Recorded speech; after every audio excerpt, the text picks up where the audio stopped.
We go live to Brazil. The President of the Supreme Electoral Court ready to provide a report on this Sunday's elections. Let's quickly go over the figures as the President prepares to give us the report. With 98.35% of the votes counted, former President Lula da Silva leads the vote with 48.07%. With this number, it is mathematically defined the elections to go to a runoff election on the next October 30th. Current President Jair Bolsonaro achieved 43.51% of the votes.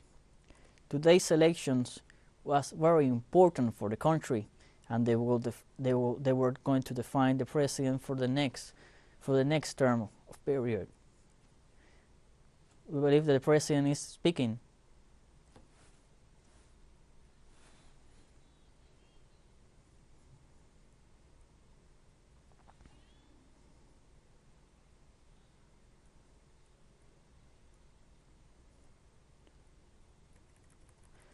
Well, let's go over the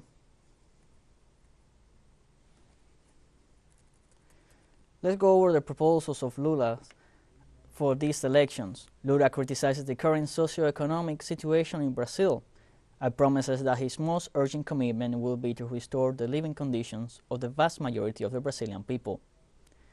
Those who suffer most from the crisis, hunger, the high cost of living, those who have lost their jobs, homes, and family life. Lula also pledged to defend equality, democracy, sovereignty, and peace, to promote sustainable economic development with stability, which also takes into account. Let us listen to the President of the Supreme Electoral Court. Friend of the Higher Court Electoral, Minister Sérgio Dantas, a former Minister of this House of the Congress, Minister Luiz Felipe Salomão, and also the Minister of the Higher Court of Justice, a former Minister of this House, Camper Marques, and the presidency of Dr. Augusto Adas, and to say thank you for all the Ministers of the Public Ministry who work in the 27 ministers, states, and thank for the President of the Order of the Lawyers of Brazil, and the participation of all lawyers, councils, national, sectional, and the presidency of the Association of the Magistrates, the teachers, the Judge Renata Gil, and thank in her name the atuation of the judges, the electoral judges all over Brazil. And thank also for here all the embassy of Germany, of the United States, Union Europe, and all the international that are working here for a long time to help. And Audi makes an auditoria in all the elections in Brazil. Uniaudi, CPLP, International Institute for Democracy and Assistance, the International Foundation for Intellectual Systems, and the Worldwide Link for the Organism Electorals. The Public Institute for Rights in South America and Latin America, Authorized Directs, and Alcopol, all the international CERs and the press, ladies and gentlemen journalists that are here tonight. We are with mainly 99% of the votes counted, and they are waiting to start this press conference. We are going to mathematically to be sure about the numbers to talk about the second round of these elections. And we can see that, yes, we're going to have the second round. In a few words, I'd like to say thank you for the 27 electoral counts, all the judges, promoters, 20,000 servers who worked in this, and 1,000 people who worked and turned like we never did.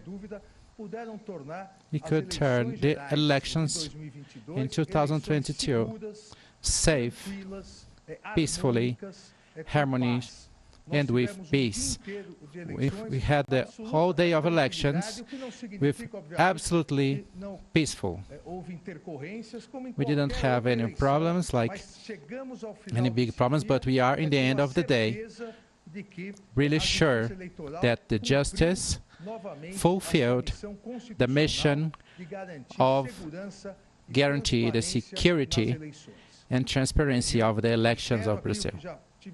I say it again, like I had the opportunity before, like I said in the morning, that the Brazilian society showed the big maturity of democracy. The people who went to vote chose the candidate in absolute peace and safe. So I thank all of those that in some way worked in this big party of democracy that we had.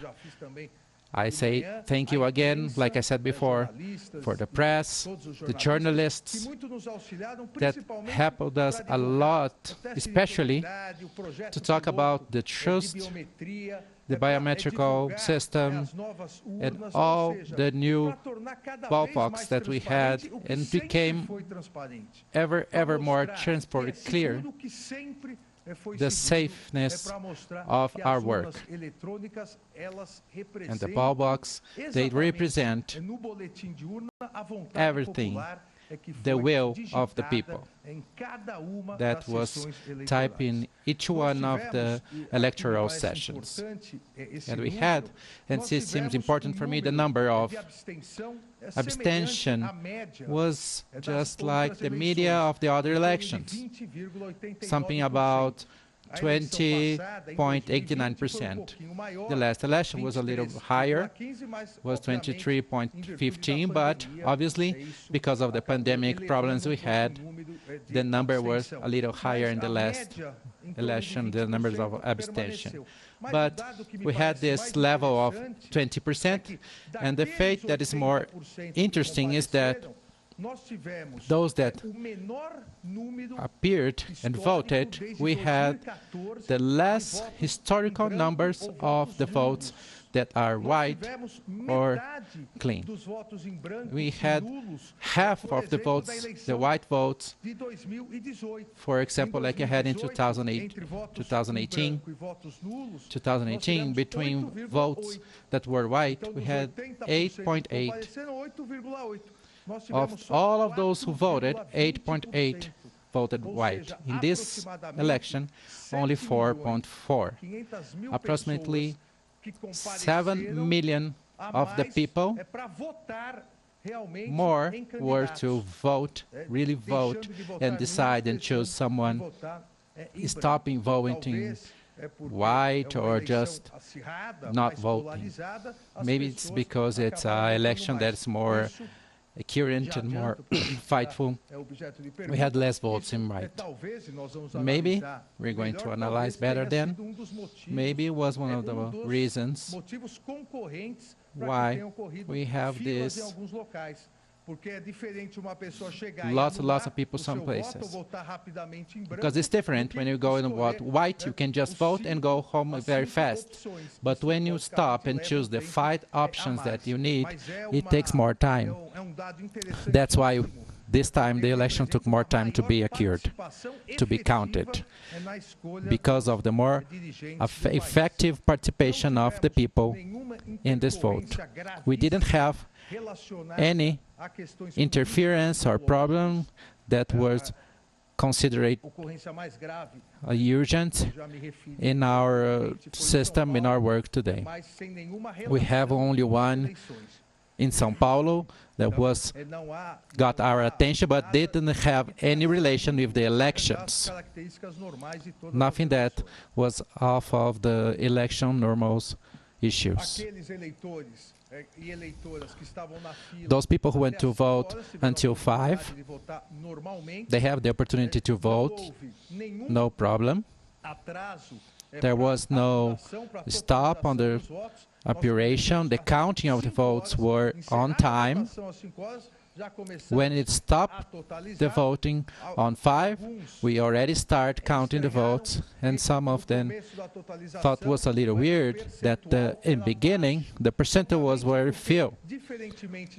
Obviously, because differently of some other years that we waited for 2 hours for the Acre states to finish, and after 2 hours with the first review, this election, when we have 5 o'clock, we started already with the counting, and we are getting now about 10 o'clock here in Brazil, and it's almost getting to 100% of the counting of the votes here in Brazil.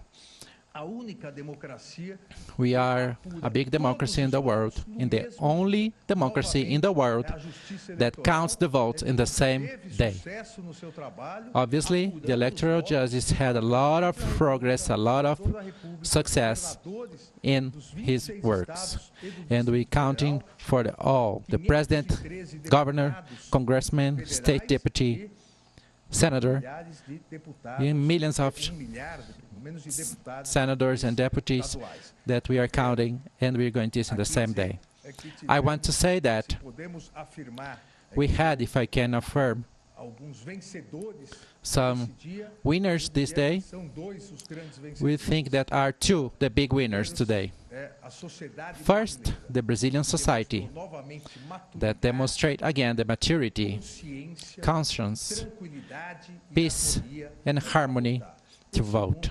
And the second, the electoral justice that showed the competence, the agility, and the serious work and transparency, the clear work they do counting the votes. And I thank you, and now I'm free for your questions.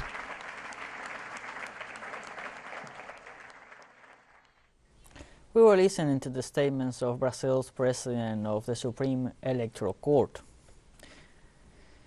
These elections, and said this election set a record on the lowest number of blank votes. The president added that voting day unfolded without any major incidents and all the protocols and systems performed correctly. Let us review quickly the latest figures from the official website of the Supreme Electoral Court. With 98.75% of the votes counted, 48.15% go to Lula, which wins this first round of the presidential elections because the elections has been mathematically defined, and we are going to a second round next October 30th. Current President Jair Bolsonaro came in second with 43.44% of the votes. The turnout in this election was high, very high, before expectations, but did not reach the same level that in the 2019 elections.